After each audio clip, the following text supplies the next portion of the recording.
Hi guys, today we're going to talk about where I started a decade ago, how far behind I really was, what I did over the time to change that a little bit, what I'm going to keep doing going forward to keep changing that for the better, and also some of the hurdles I had to conquer in my youth and how they held me back, just to give people a little more backstory on me to know what I'm talking about when I post.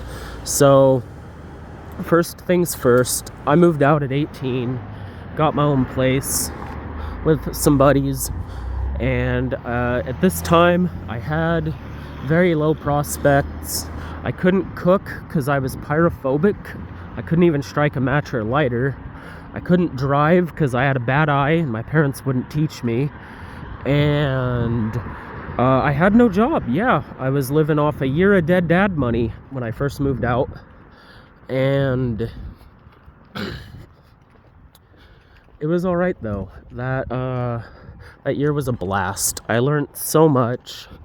I had some of the most fun I've ever had, and I don't regret anything, even the mistakes I made in that year.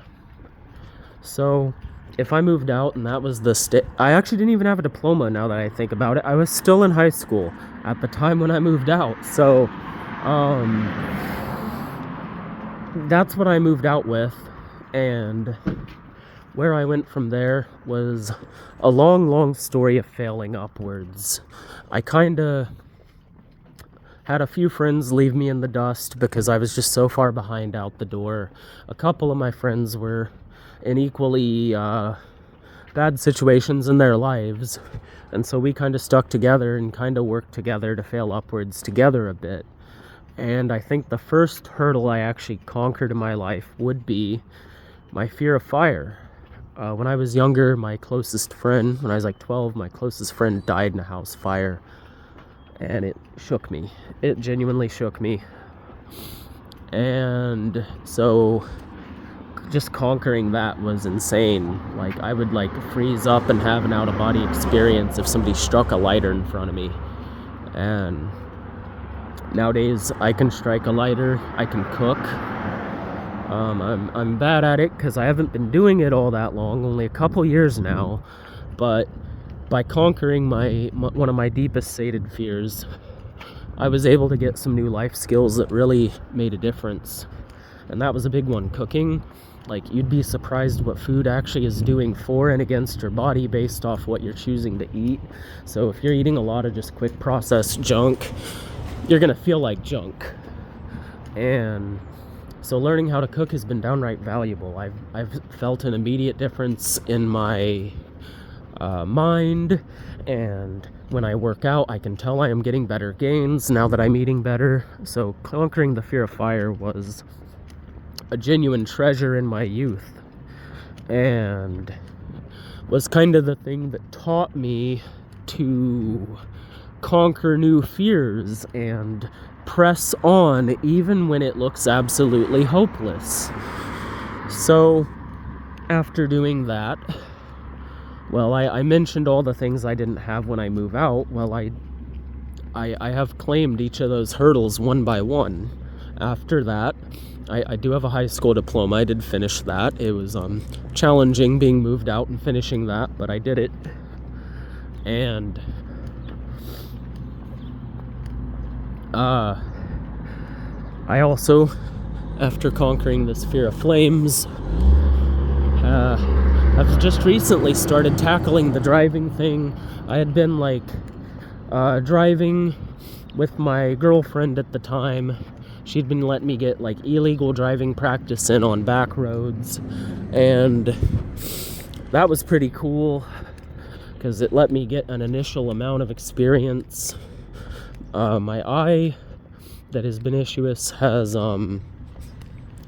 it was originally a lazy eye that got blinded, and I've tried to de-lazy it, so my vision has improved a bit, and because of that I was able to pass the vision half of the permit test, and I'm now driving legally for the first time ever.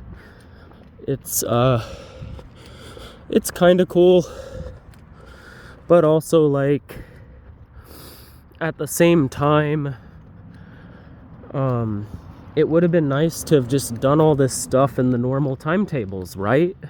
Right? Like if we could have just done all this when we were 20, 18, whatever, that would have been great.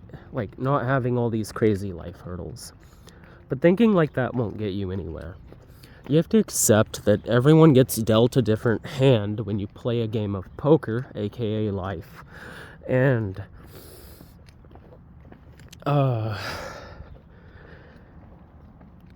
you have to work with it. You have to accept the hand you're looking at and figure out how to play it. If you don't like a card in your hand, figure out how to get rid of it. As seen with the fear of fire. I got one more layer. I think I want to add to this to my personal growth that I'll talk about today.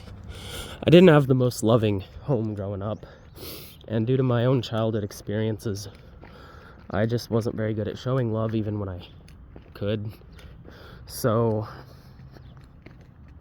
when I moved out, I had the emotional maturity and intelligence of a sack of soggy potatoes, and that was okay. People really cared about me and liked me anyways, and it was clear at some point, pretty early on in my 20s, I became aware of this fact and started to try and change it. And every day I've gotten a little bit more emotionally intelligent. I've gotten better at showing people empathy, and I've gotten better at being patient with others and kind with others and just showing them, well, hello. Hi. Atticus, Hello. how you doing? I'm good. Atticus, get in. You have a lovely Now, day. Come here. Atticus. Where was I? Yes. So, as I started to work on my emotional intelligence and find myself a bit more, that has freed me from a lot of my own anxieties and emotional pains and shortcomings even. And it's a really good feeling, guys. If you haven't done some of this, if you haven't tried to take a look under the hood, I recommend it. It'll feel worse at first, but then it'll start to feel better, especially if you can stick with it. And just seeing the difference in the people in my life over the years, like the people I would bond with back then, like every other person just clearly was whopped with their baggage. And I mean, I'm sure you've all heard the barrel of crabs analogy.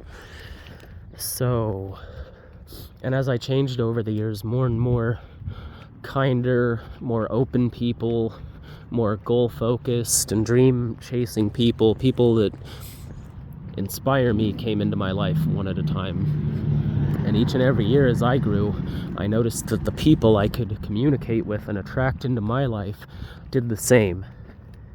So doing that was kind of the reward for that. That was why I felt incentivized. It's like I could see in real time where it's like, no, there is a reason to do this. There's a reason to not become closed off, hard and bitter about the world.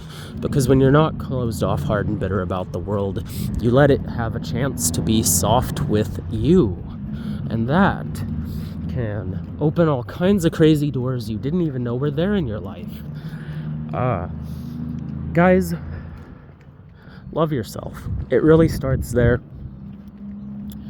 It really just does. And if you don't know how to do that, start by figuring out what you don't love about yourself and work on that. And working on that will help you build up a friendship with yourself. Building that friendship with yourself will teach you how to build a better bonds with others. All this builds.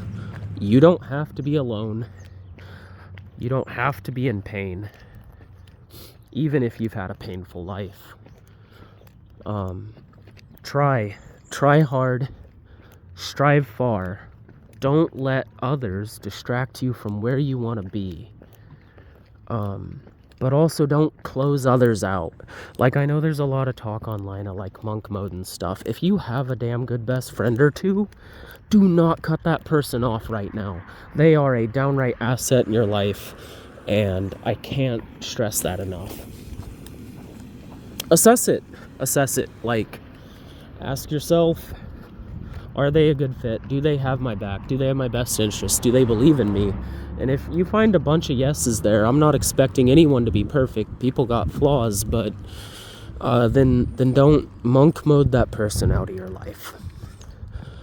And instead, figure out, reflect more on yourself and what you're doing, because you'll actually be able to change that. I've conquered hurdle after hurdle, and now I'm looking for bigger hurdles, much bigger hurdles. If it doesn't challenge me, I just don't want to do it. And you can feel that way too. So I encourage, after this video, take a moment, reflect upon yourself, and genuinely, go a little easy on yourself, but don't make excuses.